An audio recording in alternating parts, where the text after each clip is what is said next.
Welcome to Burlap Teachers. Enjoy the video.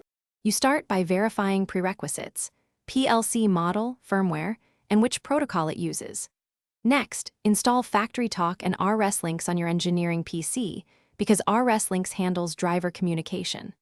Once done, set a static IP on both devices and confirm they share a compatible subnet. This prevents discovery failures. Make sure Windows Firewall allows RSLinks and FactoryTalk and run RSLinks as administrator. Now open RSLinks to add the appropriate PLC driver so the system can see the device. You now configure the driver and bridge to FactoryTalk. In RSLinks, add the Ethernet/IP or DF1 driver matching the PLC, then browse to discover the controller. If it does not appear, add the PLC IP manually. Once RSLinks lists the device, verify communication by reading controller tags or model info.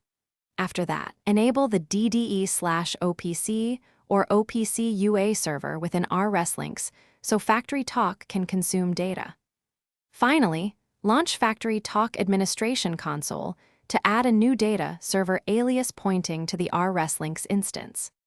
You finish by linking FactoryTalk to the PLC alias created in RSLinks and mapping the required tags into your HMI or application.